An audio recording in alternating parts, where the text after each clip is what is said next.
In this third video, I'm going to describe one of the most important concepts of painting in Photoshop, which is mixing paint. And the way I'm going to do this primarily relies upon one of the keyboard shortcuts that the last video described about the brush tool, which is the Alt key becoming the eyedropper tool. So you'll notice in this finished example, you have a lit ball, which shows light receding into shadow, and across that transition there's a whole variety of colors that come up.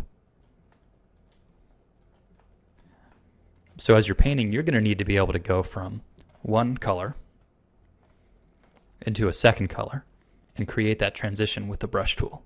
And this is a process that's known as on-screen mixing. Now the steps of this process are really very simple. They do, however, take a little while to get used to, and you'll find that it's something you're constantly doing while painting, so it's worth practicing. So the steps go as follows. If your goal is to start with color A on the left and end with color B on the right,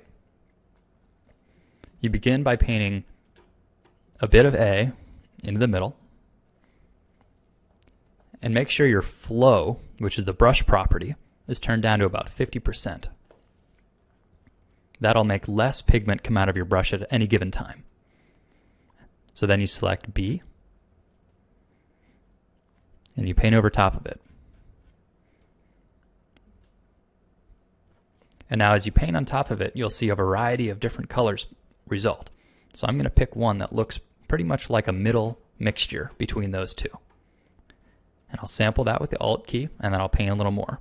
And I notice this doesn't have nearly enough of A in it, so I'll sample A, paint it down on top, and that's looking like more of a middle mixture.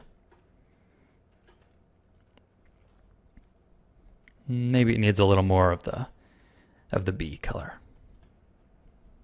So there you go. I've gone from A to B and found a midpoint without ever opening the color picker. And the way I did this was holding down the Alt key to use the eyedropper to sample the color and then begin painting with that new color.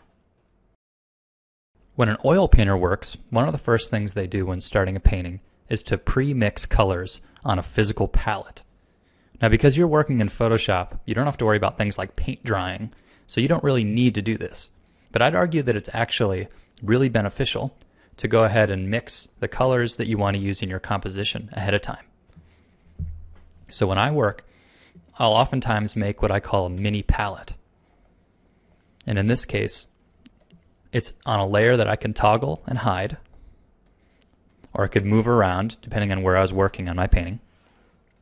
And it's just like an oil painter's palette. And now knowing what you do about on-screen mixing and using the eyedropper tool while using the brush, you could see why this would be really useful.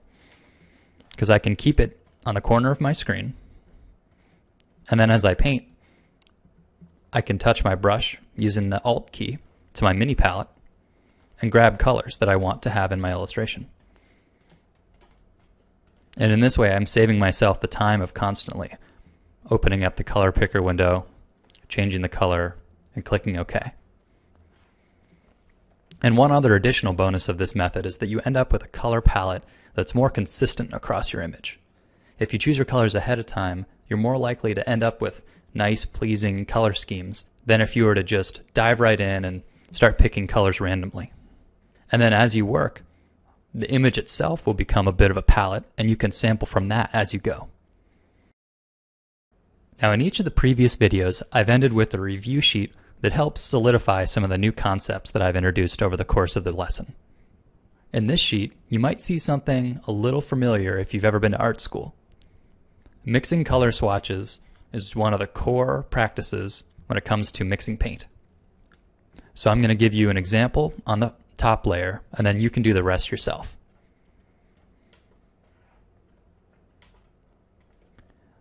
So you're only allowed to sample from the A and C colors that are provided. The rest you're going to be mixing yourself. And you're never going to have to open the color picker for this whole time. So I'd suggest setting your flow to about 50% and use the hard round brush.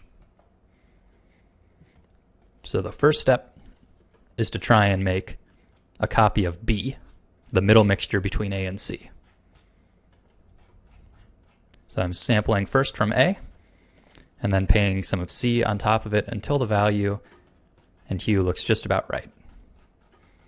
Now you may not get this exact, but it's really good practice for the kind of real world painting that you'll be doing before too long. So once you're happy with B, you're going to divide that further in half by mixing between A and B to create a middle mixture to match the above example.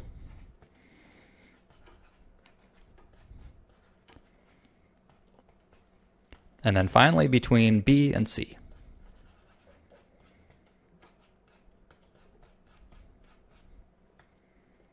Now you notice I'm never sampling from the example, only from the mixtures I've made and the A and C that are provided.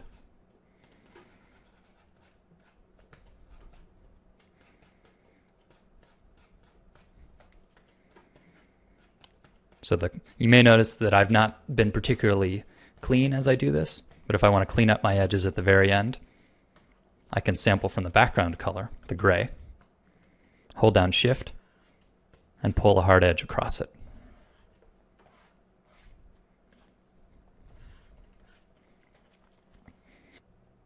So go ahead and use this sheet and give it a try.